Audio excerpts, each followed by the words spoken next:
The people of Trael have traveled a far and arduous journey through the south. It's been an entire day since they have broken through the lines of the Virabun, and now, this far, they have survived. But the cold, always the cold, is biting into you. Their fingers frozen, their faces red, raw. Their hope is running out. They've left everything and everyone they love behind in hopes they can find another place, another home.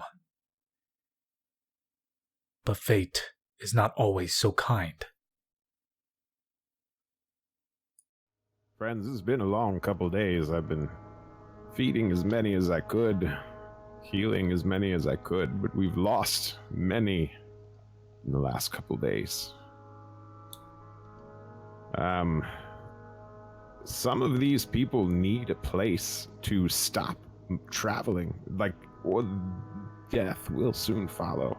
So I think if we're planning on moving into a town somewhere to just ask for supplies or help, that it might be worthwhile seeing if they could take the sickest in.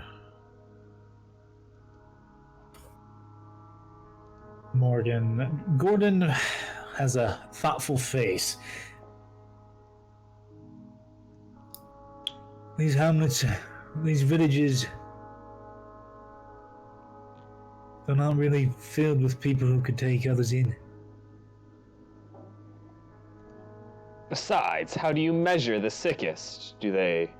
Would you ask and they line up, and then those who aren't chosen willingly walk into the ice? Well, there's about 100 or so that I would consider to be the worst of the worst. They're the ones that we're dragging along and moving by cart or horse or whatever we have. Those are the ones we're losing. We used to have a much greater number. There are 20, maybe, that probably won't survive another day. But what if they could only take 10? How do you choose which 10? That would be a hard decision that I hope we never have to come to. Please, Agari, let me answer what Golden is too afraid to say. The people in these villages, I know them.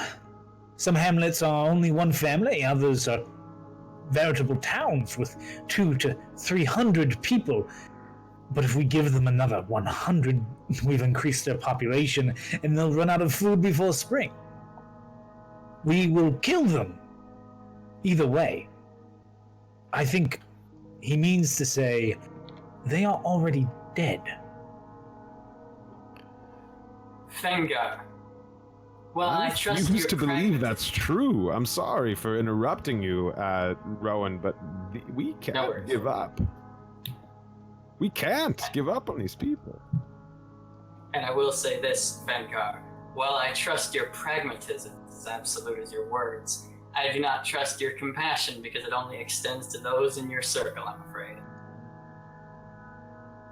What is a man who rules over nothing? Pragmatism has its place, but so does survival. I need the people here to survive as much as they need me to survive. However, having a gangrenous foot needs to be lopped free from the rest of the body lest it festers into death. If we can only survive by abandoning our morality, then perhaps it's best that we don't at all. This isn't a question of morality. This is a question of purely survival. I am sorry that good and bad and wrong and right just don't enter into this equation. And that's okay, but I think that we should at least give some of these towns that may potentially help some of these people the choice. See if their compassion weighs out over their survival, as your survival has weighed out over your compassion. And so Gordon looks up and asks, so what would you have us do? Take the 100 with you. Send you in carts. Carry them. Send soldiers after you. If you would allow me to take one cart with a half a dozen. The 10. 10. That would be even better. And if they are refused, then we bring them back or bury them along the way. But we have to try. I have to try. Agreed. This is all just exercise in futility. They're going to die this winter no matter what you do. Fenkar, perhaps you didn't hear the words that I spoke to the people of Trael back in town, but unlike what you must tell your acolytes and your followers every day, I meant every word of what I said. I will do anything for these people that I can, and if anyone gets in my way, they're not going to like it. You are lucky, boy, that I am above casting aspersions upon your character. Although you more willfully do it upon mine than I have seen a shit thrower sling shit. But very well, die if you must. Just come back with the supplies.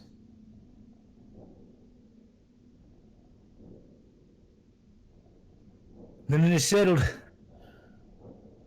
You'll take the sick and the wounded. You'll travel east and then south, finding whatever villages and hamlets you can along the way, ending in Poacher's Crest. And they have about 200 to 300 trappers, furriers, and farmers. You come back with whatever they can spare, grains, onions, maybe a carrot or two, although I doubt it. Do what you can. And Fencase, you're going with them. What? No, this is absurd. I'm staying. There's no argument. You're going with them.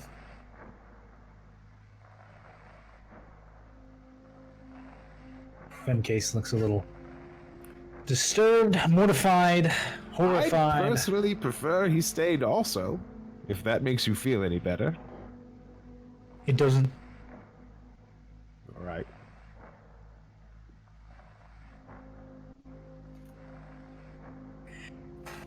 And as the conversation and talking winds down, the starry night above, no clouds, a moon half crescent.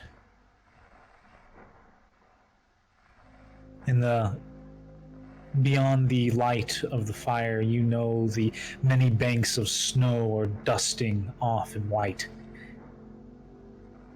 The dunes of frost spreading out into infinity. And you'd be marching through it for the next 3 days, hopefully meeting back in Golden's Bridge. Gordon says that if you're not there on the 3rd day, he'll wait one more. But he can't wait any more than that. He's hoping your small group will be able to travel faster than the large retinue, commoners, and soldiers he has here, so be quick. And you're to head out first thing in the morning. Could we have a couple moments, like maybe late around the fire? I would definitely love to have a one-on-one, or at least a group chat. Yeah, Cool. Fencase and Morgan and Theo, who didn't speak very much, all retire. Thragtusk will shake Theo awake. And, sure. Oh, everyone's left already. The fire's warm, but your bedroll is soft. You should go to it. He nods his head. Thanks, Drag. I'll have to pay you back someday. Thragtusk will just nod approvingly at him. And as they all retire, the sleepy Theo finally finding his way under a couple of furs and leathers. The night is dark. It's quiet, save for crackling of fires and these small shifts of movement. It's just 4 people around the fire. You'll see, probably after that conversation with Fen Case, Agari would probably be pretty quiet. Maybe be sitting on a patch of maybe dried ground from the snow that's been melted away by the fire, and warming his toes, which are bare. Pull out his pipe and fill it with something, tobacco or whatever's around, and we'll smoke it. And look around the fire, what everybody else is doing. Well, Thragtus is gonna kind of just lead forward. Brothers, it's one of the worst things that's ever happened to me, but Really? I have a little confidence. A little. Because I've seen what you can do. Are you scared? No. That is Agari good. will raise his hand and say, I'm a little scared. I would, You seem to be rather relaxed at the moment. I've never seen anything like that happen before. Names appearing on foreheads, that was quite the thing. I mean, I've seen some things, but that is... Honestly, it's terrifying. I'm gonna be honest. I'm pretty terrified. But you've seen... And that is nothing to worry about. At least, as long as you're on my side, right? I'm on everyone's side. Yes, I'm on your side, sure. That is good. What are you writing down all the time?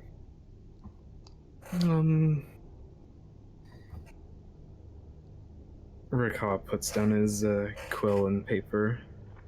I just write down what people say. I find the vocabulary very fascinating. Quite. And it is my job.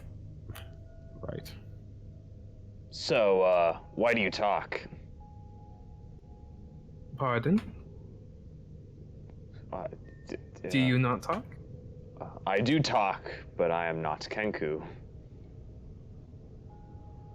What do you know of Kenku? Their words are borrowed.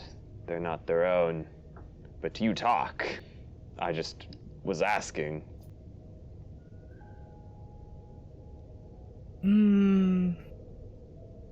Well, that is true. They do borrow, but I am also borrowing, I suppose. All right.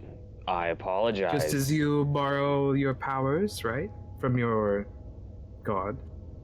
Oh, I thought you were just gonna say you had a good. Yeah. All right. I understand. Excuse me? Oh, I thought You you do were not going. seem like you understand. I thought you were going to say that you just had met someone who'd given you as many words as possible in different inflections, and you've just been stitching them together. But if you're actually just using borrowed power, then my compliment, never mind, take it back.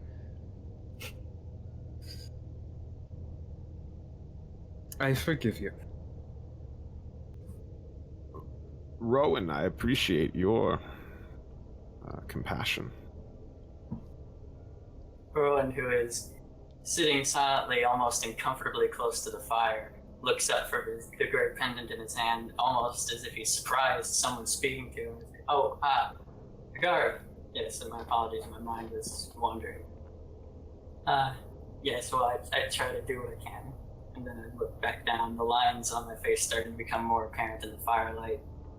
I try to encourage those around me and remain strong for them, but it's starting to set in. The plan to the Grand Vicar was my idea, and I'm starting to realize perhaps that I've just condemned 2,000 men to their deaths who might have lived otherwise, perhaps less comfortably, but a life nonetheless. The Vizier's decree was war. Marcus's decree was those who fight to the death. If we hadn't left, everyone here would already be dead. Although, I suppose, what is worse, dying in your home, surrounded by loved ones, or alone in the cold days after.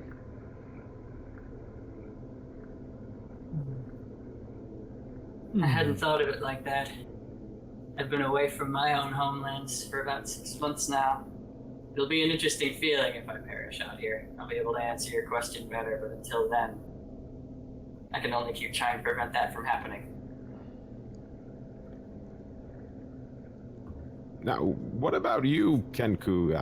Your name is Raka, right? I'm not sure we've been properly introduced, but how do you feel about the people who need it most? Can I count on you for your help, or will you just be along for the journey?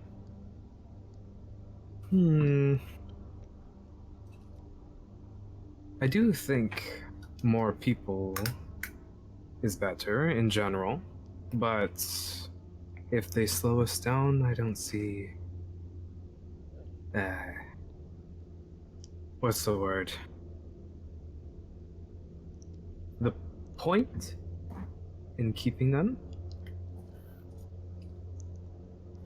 I'll be sure that they don't slow the party down. The rest, if we need to split up, we can, but I will push the horses as best I can. The donkeys, I guess, we have. To transport the cart and what people we can take with us. I'm not taking the lot, but the worst of the worst would be... I know, Thragtusk, as you had said, it's hard to decide who the worst is. But, I have a few particular in mind, and we'll see. We'll see. Generally, people that are in this state have more compassion than any of us.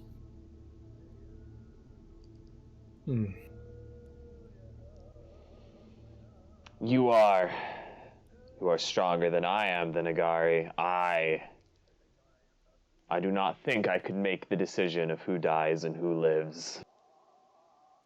Is everyone afraid of death?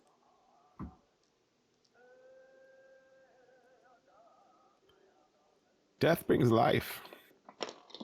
I am a godsworn. Death is merely the end of my duty here. Then why do we worry? For those... True. It's not that I worry. Dying. Oh, it's for the choice is that is power I do not feel comfortable with. Can we teach those who are sick and dying to not fear death?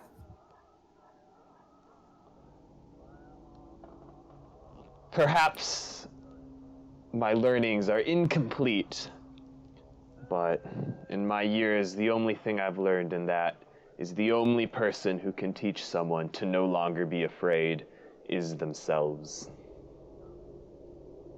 I see. I have to write that down. Say, while you're writing, what power does Fencase have over you?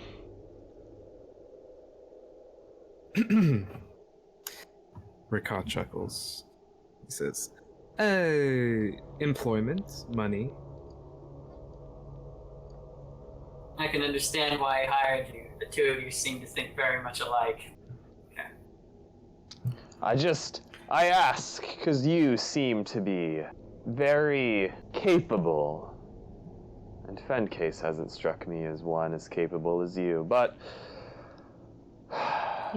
gold can draw many things out of many people, and it is good you have found your purpose then, if that is what you have been chasing.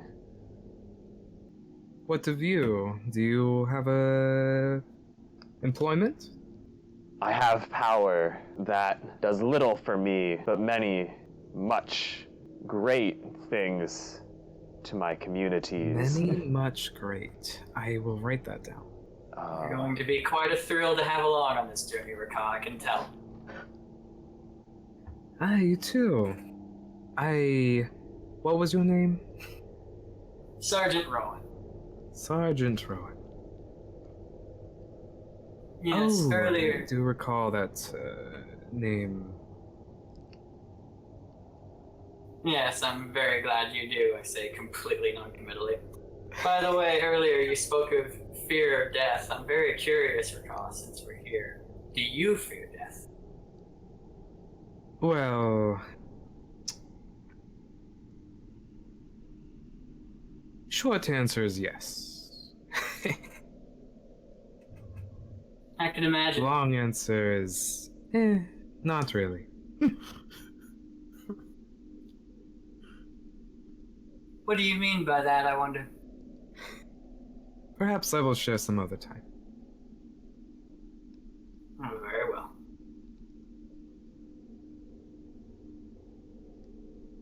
Now, I must let you know I will not be speaking around Fencase, as that is my duty, but if you ever want to have a chat outside of that, I'd be more than willing.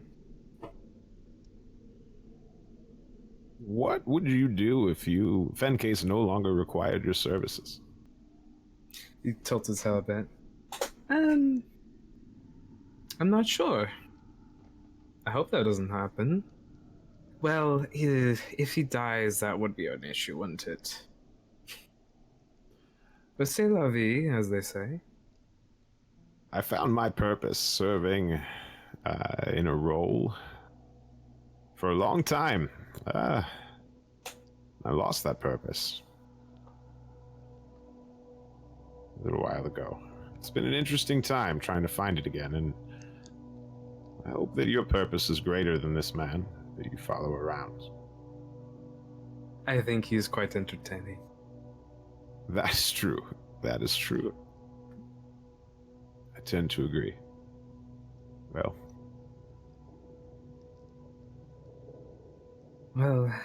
the moon is high, and I should retire.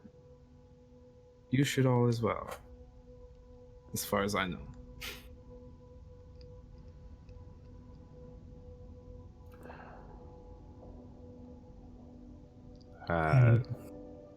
Yeah, sorry. And as everyone begins to find their way to their sleeping bags, sleeping holes, or wherever they happen to want to reside for the night, it passes fitfully, dreamlessly. A few errant sounds wake you up throughout the night, except maybe Thragtusk, who sleeps soundly.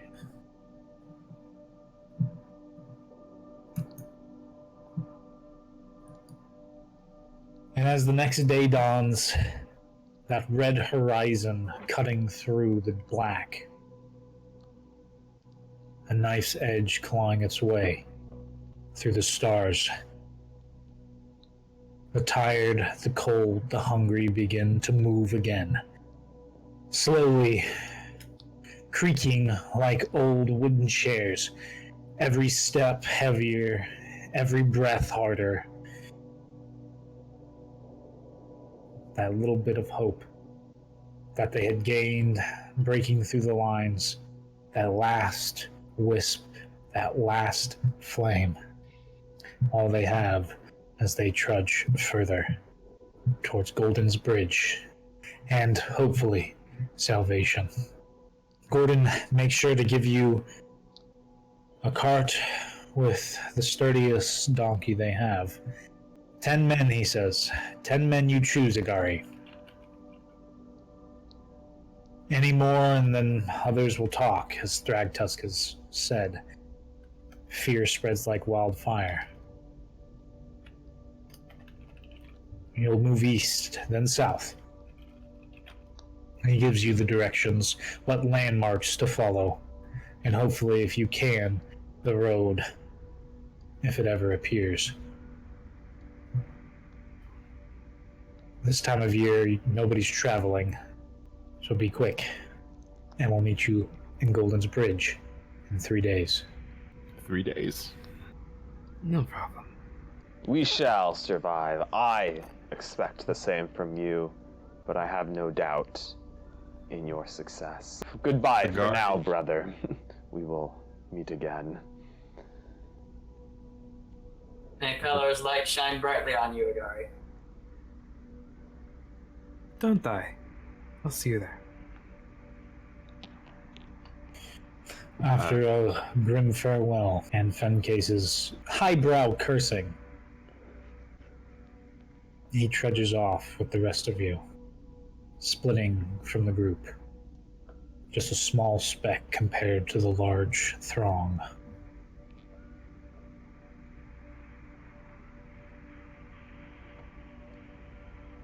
Now, since you guys are split off from the group, your supplies are limited, but on the first day you travel east, an 8-hour journey, the first hamlet. It's a hamlet made up of 3 families, and they're stewing a pot that's probably been going for the past 6-7 months. And as you approach, there are cries of alarm, but soon enough those settle down. Trudging through the snow, this time the wind seems to finally be in your favor. The precipitation no longer falling. The slices no longer tearing through your face. And as you trudge up to this small hamlet, they tell you that they do not have any grains that they can spare. They don't have any vegetables.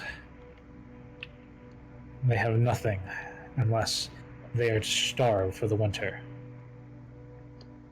Hearing that, Agari will sit down with his staff and begin to kind of like draw some spores on the ground in a shape, and will ritually cast Skywrite to send a message to the rest of the party.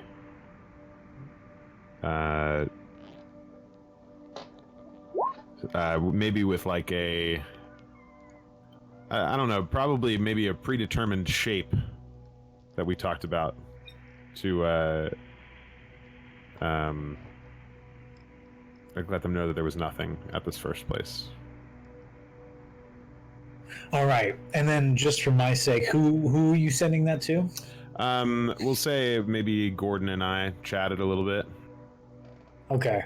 And he knows that if we find something, that I'll send a cloud that looks remarkably like a dog. So like a dog is not food, but a cat, that's food and stuff. So I'll send up a dog. Remarkable form. The smoke probably comes from his pipe as he breathes in the purple essence. The native space is just as important as the form itself. The nobleman looks up as Irakas says that. Some of those books you've been reading in my library.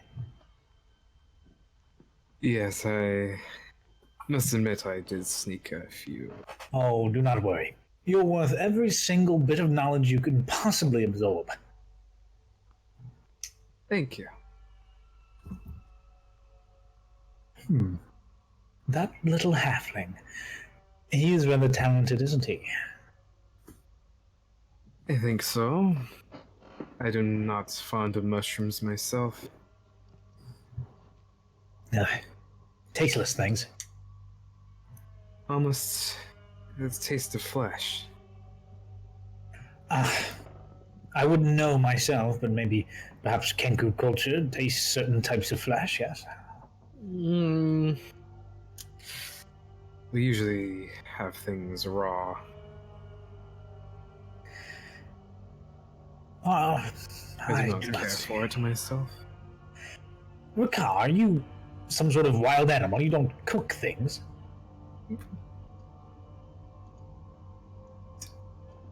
No comment. I didn't know that about you. So was it torture whenever I fed you a stew or a cooked piece of meat? Only when you cook it. I never cooked, so I'm glad it never was. Oof.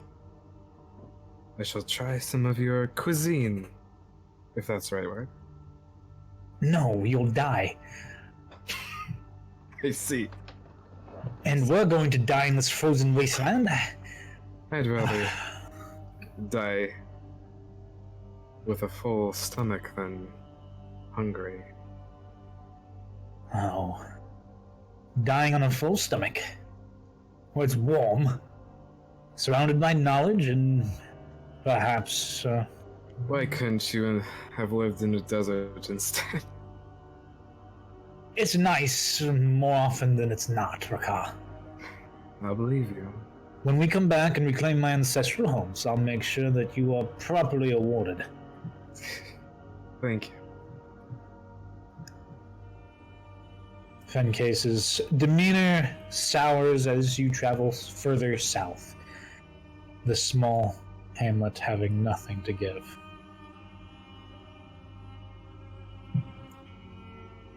The trudging of the party, as well as the sick and the wounded, those who cannot go any further, spend the rest of their time in the cart. You saw it, did you happen to try and want to unload any of the sick here?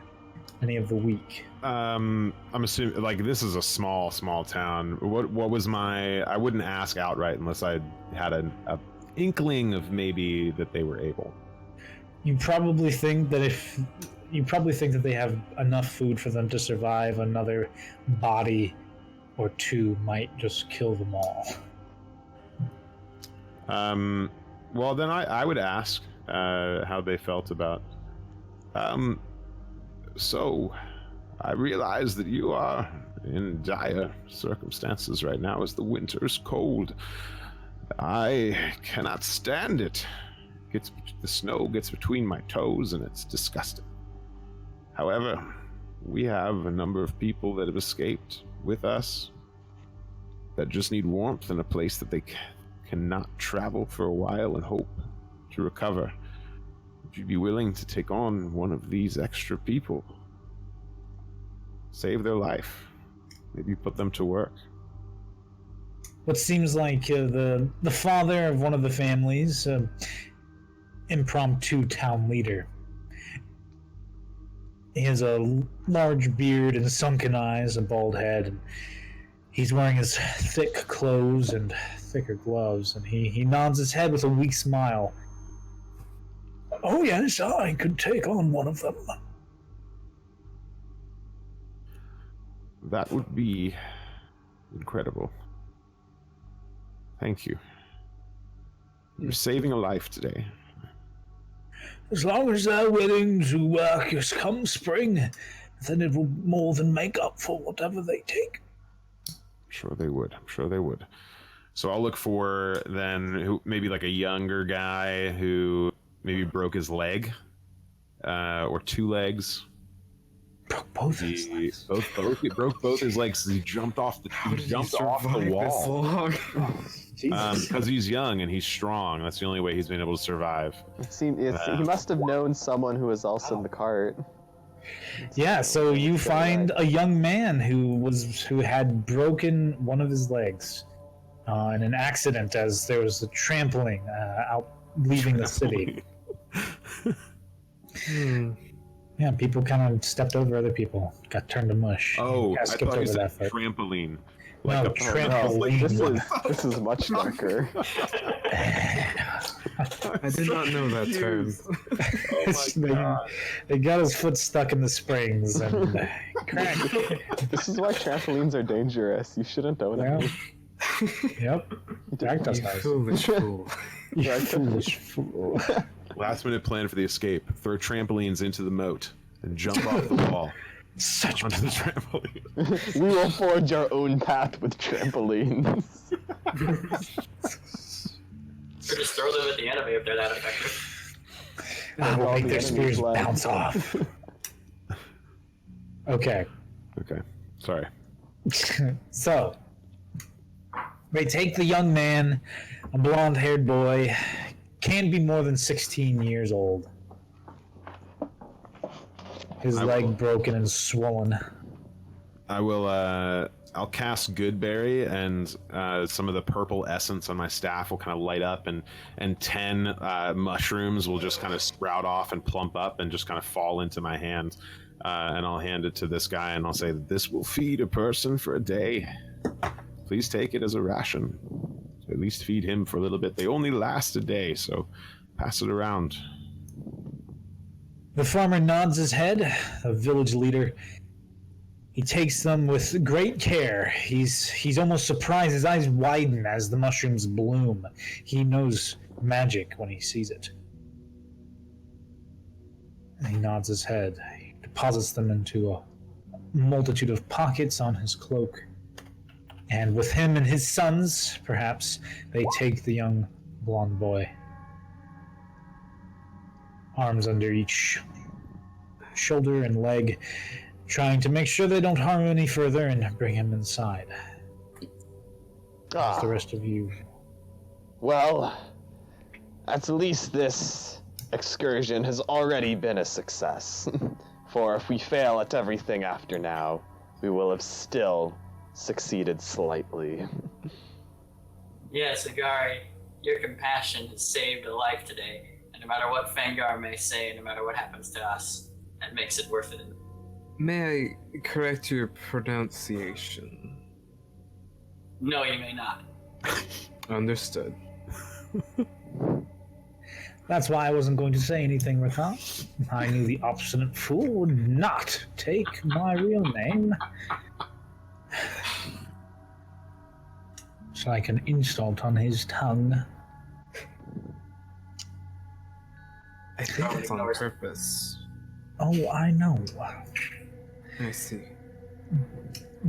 He will not be getting generously rewarded when we take back my ancestral home. Gift of speech is lost on some. At least I have you to appreciate it. All right, if this is gonna be the whole way, I'm going to I'm gonna go up front with the driver. Oh, you wound me, Thragtusk. You wound me so. Come now. We You can may have not tire of your voice, but after all of yesterday, I do. Oh, my voice is a mellifluous, lilting poem, a song the greatest bards could ever sing. I wish Be gone. blindness and deafness was blindness, deafness, and muteness.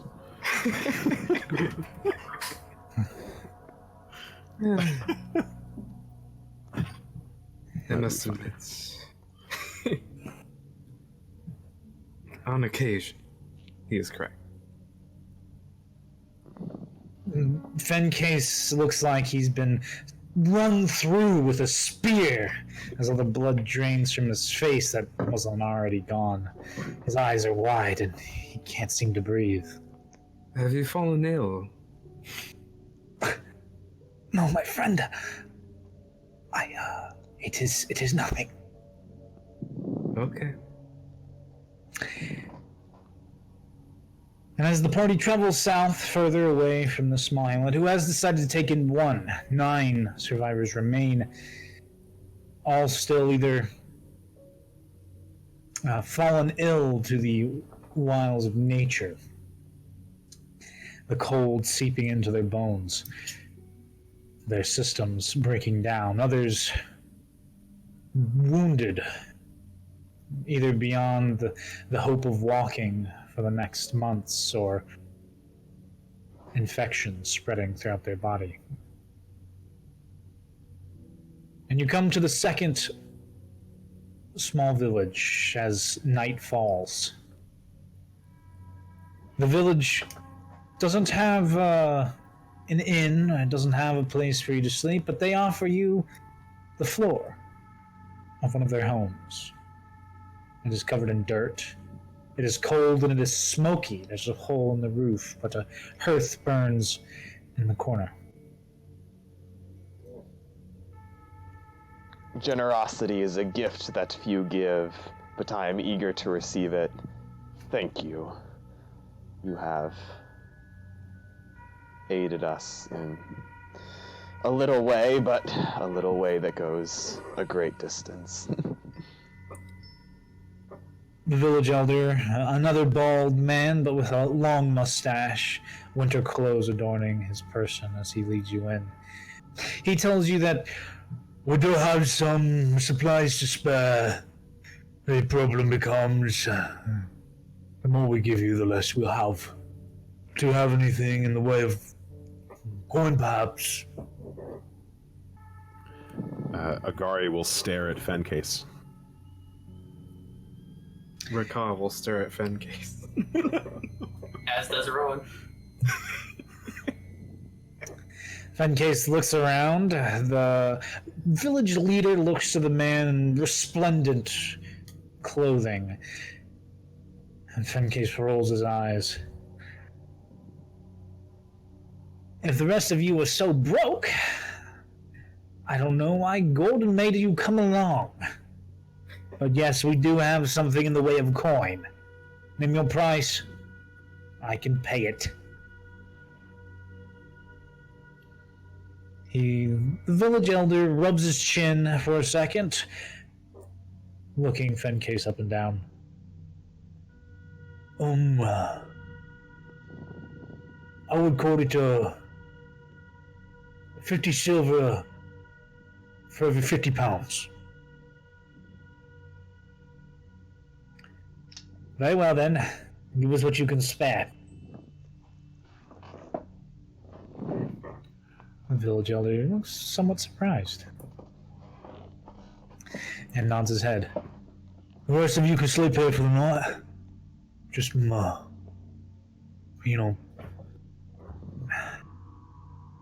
if you can be off in the morning. If any of that Eastern General soldiers come here and find you, they'll kill us all. So, I can only give you safe harbor for one night. Would you be willing to take in this young mother of two? Both of her children are about to die of the cold. Can't travel anymore. This is a village of about, it looks like there were 6 houses here. You didn't see how many exactly. But the man looks at you and bites his lower lip. There's perhaps about 3 mouths to feed, including 2 young children. 60 silver per 50 pounds, then. They will likely die this evening. Maybe tomorrow evening if we don't get them some warmth and shelter and not travel for another day. And that's fine if you want to send them back out. And I'm not putting this on you. I'm sorry. This is not supposed to be a guilt trip at all. I assure you that. But they have nowhere else to go and could add to your community here come the next summer. It's not just a charity case. Rakah nudges Fencase and whispers softly, "Is this what they call hustling?" Yes, he's actually very good at it. The village leader has a disgusted look on his face, but then one of emphatic sadness, and he says, "All right then, 60 silver pieces, 50 pounds. I can spend probably 100. That is all." That is... Brothers. Like, Thragtusk is gonna kind of gesture Agari, and he doesn't Rowan. Actually, yeah, he's just gonna gesture you guys, everyone, kind of closer to him.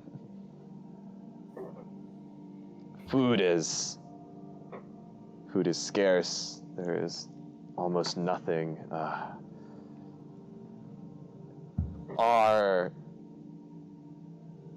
Fencase, are you paying a flat amount and we're getting less? Or are we getting the same amount of food? I'm paying for more, but the same amount. A gold and 20 silver. That's quite a bit for barley. Okay. I wanted to clarify we were getting the same amount of food. This is good. We need it. There will be,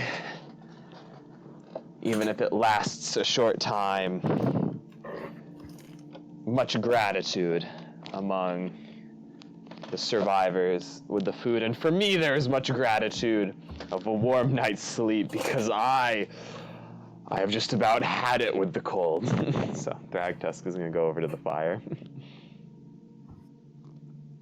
I have to agree. Thragtusk always speaks more sense than most of us here. I dare say even myself at times. It is surprising, but the truth. He does not mince words. Perhaps, Thragtusk, you would like to enter my service as well in the near future.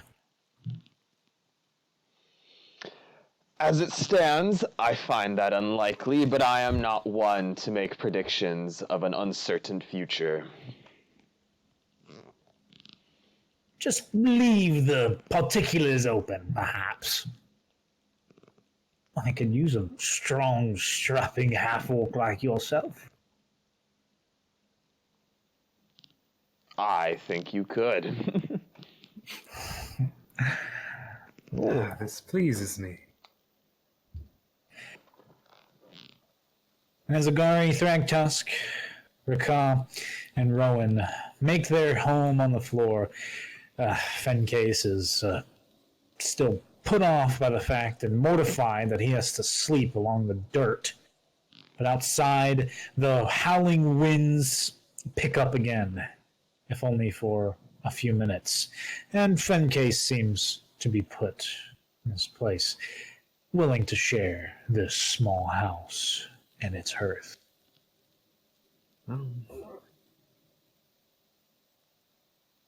As you all, for the first time in some time, you are warm. And you can't help, especially Agari and Rowan, think about all those who aren't quite so lucky to have a roof over their head. But the next morning comes again. It's dark when you set off again. Fencase opens his eyes blearily. He hasn't been used to being pushed quite this hard for quite this long since his younger days, and you set off. 6 remain in your carriage, as well as 100 pounds of barley, fresh grain. Not much, but something that you can throw into a stew. How ironic that we trade mouths to feed for food. I will send up a really Could small cat. Could you explain how that's ironic? I was under the impression that was our mission. Well, If it pleases you, Rakah, I could easily lambast this fool and destroy him. Oh no, I seek not conflict. I'm asking for the explanation. The irony escapes me, and I wanted to be in the know. well, more food would help feed people, but we trade the people that we need to feed away for food. But we have my mastery of irony is limited. Never mind. Most people find the use incorrect.